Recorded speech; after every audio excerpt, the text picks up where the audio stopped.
Contract वाली बहू। नरेश की माँ अपने बेटे से मिलने दिल्ली आ रही है। इस बात का पता चलते ही नरेश के दिल में हलचल मच जाती है। नरेश अपनी माँ के स्वागत की तैयारी में लग जाता है। साथ ही उसे डर भी सताने लगता है कि उसकी माँ कहीं अपनी पुरानी जिद पर फिर से बैठ ना जाए।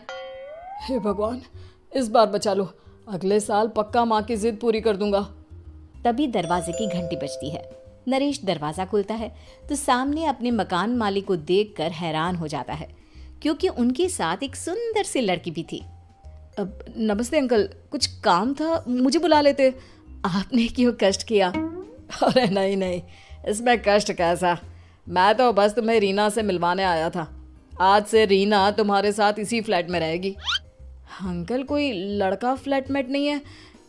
एक अनजान लड़की के साथ रहना मेरे लिए थोड़ा अजीब होगा। देखो नरेश, मैं तुम्हें पहले भी बता चुका हूँ कि इस फ्लैट में तुम्हें किसी ना किसी के साथ एडजस्ट करना ही होगा, या फिर तुम अकेले पूरे फ्लैट का किराया दे दो, मैं किसी को नहीं रखूंगा।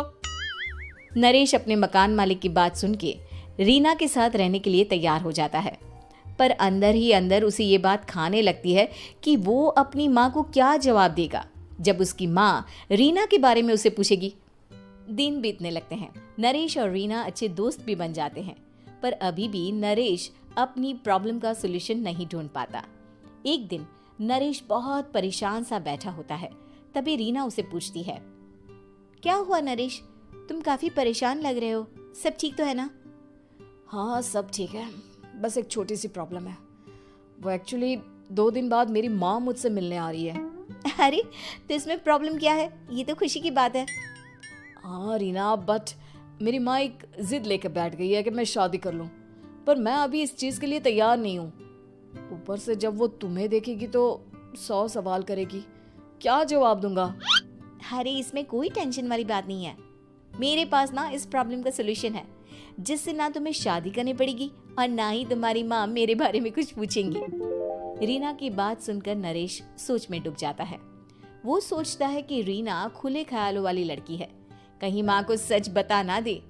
नरेश को सोच में डूबा देखकर रीना कहती है, अरे क्या हुआ, किस सोच में पड़ गए? डोंट वरी, जैसा तुम सोच रहे हो ना वैसे कुछ भी नहीं है, मेरे पास एक प्लान है। मैं कुछ समझ नहीं पा रहा हूँ, कैसा प्लान? मैं समझाती हूँ। हम ना एक कॉन्ट्रैक्ट मैरिज कर लेते हैं। फिलहाल मेरे पास जॉब नहीं है, तो तुम इस रूम का किराया दे देना जब तक तुम्हारी माँ यहाँ रहेंगी, सिर्फ तब तक। और तुम अपनी माँ से कह देना कि मैं तुम्हारी पत्नी हूँ, इससे वो मेरे यहाँ रहने पर कोई सवाल भी नहीं करेंगी। अरे बात तुम्हारी ठीक है, पर माँ से झूठ बोलना, ना ना बाबा, मैं ये रिस्क नहीं ले सकता। कोई और आइडिया दो ना तुम। देखो मंजूर हो तो बोलो, वरना सच बता दो, मुझे कोई प्रॉब्लम नहीं है। रीना की बात सुनकर नरेश सोच में डूब जाता है।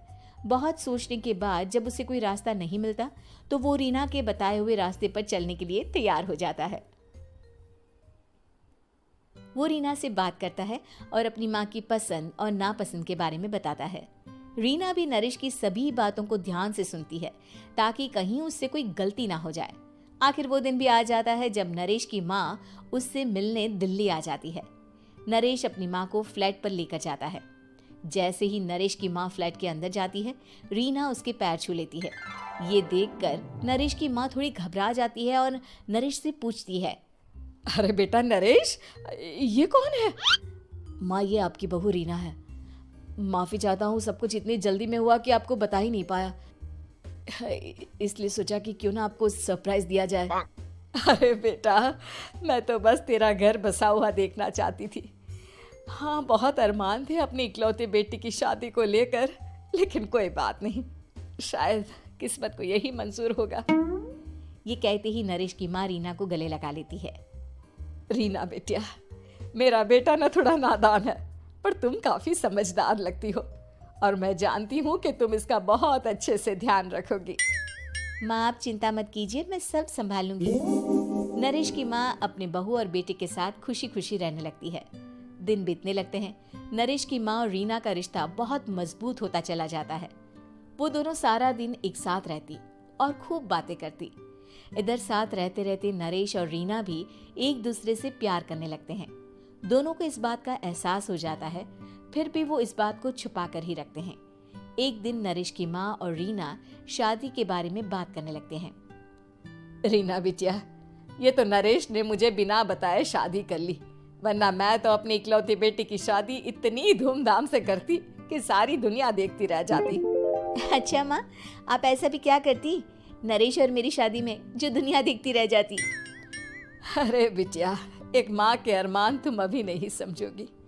मैं तो अपनी बहू को एक रानी की तरह लेकर आती और शादी भी बिल्कुल शाही अंदाज में करती, पर मेरे तो सारे अरमान ऐसे ही रह गए। खैर, मुझे तो अपने बेटे और बहू की खुशी चाहिए बस। ये कहते हुए नरेश की माँ की आंखों में आंसू आ जाते हैं। रीना भी ये सुनकर ख्यालों में खो जाती है, क्योंकि वो भी मन ही मन खुद को नरेश की पत्नी और उसकी माँ की बहू मानने लगी थी। शाम को जब नरेश ऑफिस से घर आता है तो रीना खुद को रोक नहीं पाती और नरेश के सामने उसकी माँ को अपने और नरेश के रिश्ते का सारा सच बता देती है। रीना की बात सुनकर नरेश की माँ दोनों से बहुत नाराज हो जाती है और घर वापस जाने की बात करने लगती है। तुम दोनों ने मुझसे सच छुपाकर बहुत ठेस पहुंचाई है मुझे। अब तुम लोगों के साथ नहीं रहना चाहती मैं, कल ही वापस चली जाऊंगी अपने घर। माँ, मुझे माफ कर दो, ये सब मैंने रीना के कहने पर ही किया है, वरना मैं भी आपको कभी ठेस पहुंचाने के बारे में सोच भी नहीं सकता। हाँ माँ, हमने ये सिर्फ आपका दिल रखने के लिए किया, प्लीज हम दोनों को माफ कर दीजिए। तुम दोनों ने मेरे अरमानों के साथ खिलवाड़ किया है, और वैसे भी मुझे अपने बेटे के लिए एक अच्छी लड़की ढूंढनी है, इसलिए मेरा यहाँ से जाना ही बेहतर होगा। माँ की ये बात सुनकर रीना खुद को रोक नहीं पाती। माँ, क्या मैं आपके घर की बहू बनने लायक नहीं हूँ? रीना की बात सुनकर नरेश हैरान रह जाता है। नरेश की माँ भी कुछ समझ नहीं पाती। मैं कुछ समझी नहीं, आखिर तुम कहना क्या चाहती हो? माँ, मैं वो नरेश से बहुत प्यार करती हूँ और साथ ही साथ मैं आपको भी अपनी माँ मान बैठी हूँ। आज जब आपकी बातें सुनी तो खुद को रोक नहीं पाई, इसलिए सारा सच आपको बता दिया। रीना की बात सुनकर नरेश की माँ की आंखों में आंसू आ जाते हैं और वो अपने बेटे नरेश और रीना को गले लगा लेती है। मेरे घर की बहू तो सिर्फ रीना बिटिया ही बनेगी। मैं आज ही तुम दोनों की शादी की तारीख निकलवा दूंगी, बस एक बार तुम्हारे घर वाले मान जाए। उसी दिन रीना के माता पिता भी उनके फ्लैट पर आ जाते हैं। दोनों परिवार आपस में बैठकर बातें करते हैं और शादी के लिए राजी हो जाते हैं। रीना भी कॉन्ट्रैक्ट फाड़ देती है और कहती है, सही मायने में मैं अब बहू बनूंगी, अब तक तो सिर्फ कॉन्ट्रैक्ट वाली बहू थी।